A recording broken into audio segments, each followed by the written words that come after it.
Cool. So how you guys doing today? Pretty good. Yeah, pretty good. We woke up like, I don't know, 30 minutes ago. but we're glad to be here. Can you guys out there hear them okay?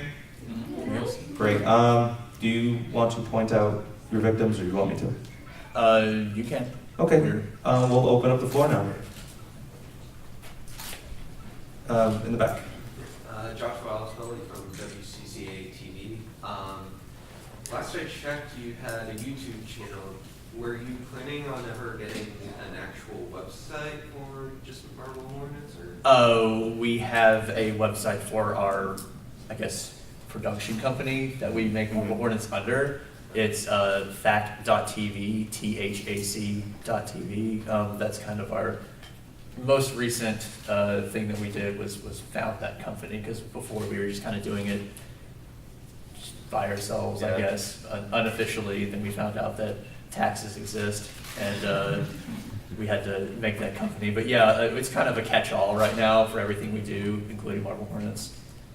We're video guys, not web designers, so yeah, it's still in the early. Yeah, it's still in the early stages of even being a website. Being a website, yeah. But we do everything under that. We sell our merch there and everything. That's yeah.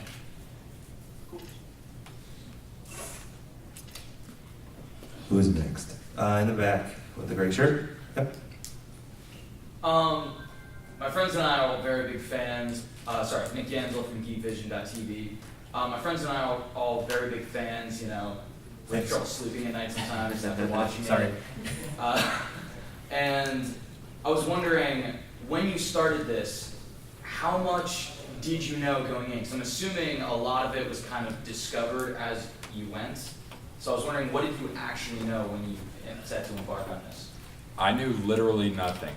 I was a I actually wasn't even in school at the time. I was working at just a little used video game store when we started, and had never done anything involving video.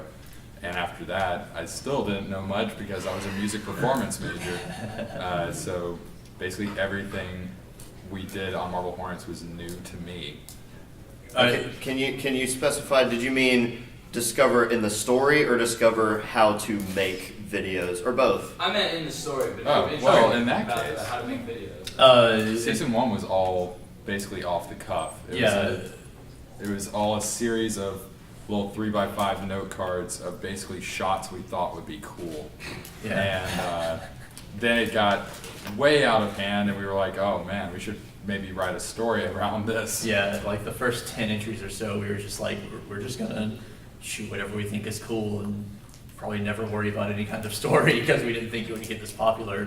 So after, I don't know, about halfway through season 1, we were like, we should maybe try to do something with this. And so after that, we tried to start writing a story around that. Then we realized that we couldn't wrap it all up in one season.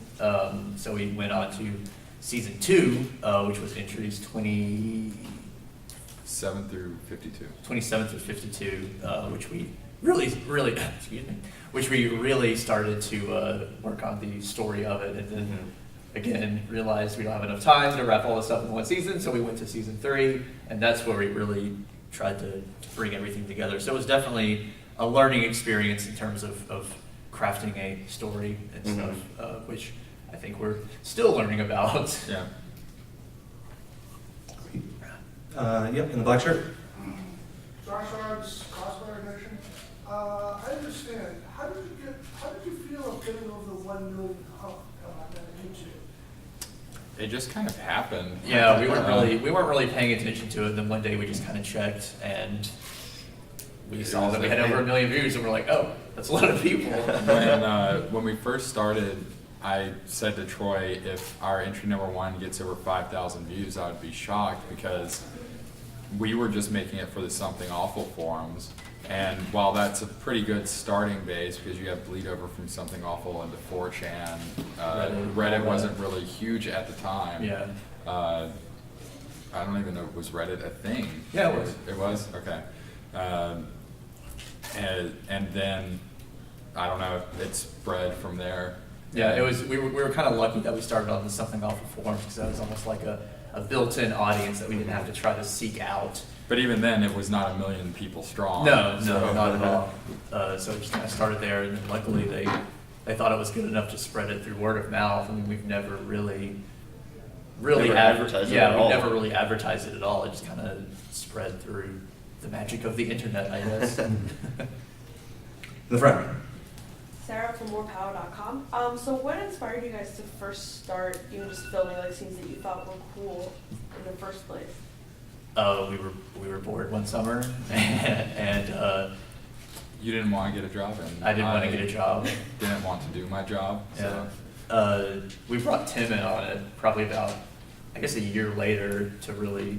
What was it, like a year? Something like that, to actually do writing and stuff like that. Because you had kind of asked me about 2 entries in if I wanted to just sort of be an actor in it, and I said, well, yeah, sure, because I'm not doing anything else either. Yeah. And that just kind of snowballed too whenever I was always readily available. Yeah, you're a employee now. Yeah.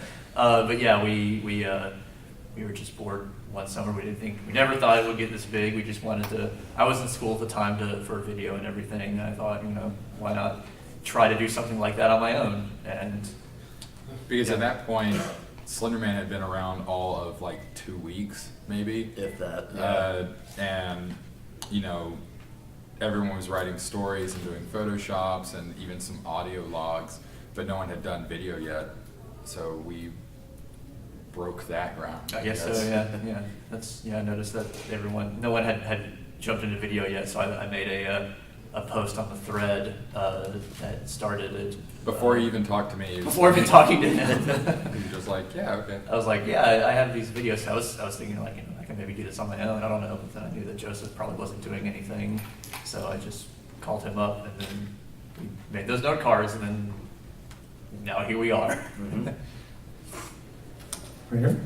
Infomaticgamers.com. Also speaking to the composition of the cool shots, are there any directors you consider influential on how you decided to, or which shots you decided to finally take? We didn't mean to at the time, I guess, but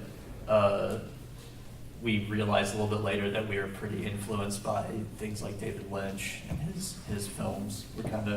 We're big fans of Twin Peaks. Yeah. And we kind of built, I guess, the atmosphere sort of everything being slightly off, I guess. Yeah. We kind of were inspired by that. There's a lot of similarities between Marble Hornets and Twin Peaks that I never really noticed until after the fact. Yeah. Because there were some things that happened late in Twin Peaks that we sort of did something similar to, but we hadn't watched those yet. Yeah. So it's like, I don't know, maybe if you set out to make something off, that's just the logical progression that's going to take. Yeah. Yeah. We never, I guess, I really liked the Blair Witch Project when it came out, however old I was then. Yeah. Which I think you're the only one of the 3 of us that's even seen that, are you? Yeah. So yeah, I really like that, and the found footage part of it was kind of we couldn't really see it being anything else besides found footage, but that was also a good thing because we didn't have a whole lot of money, and found footage is kind of the cheapest thing to do with that. About a month after we started posting our videos, that's when Paranormal Activity started its media blitz. So we're basically trendsetters. Yep.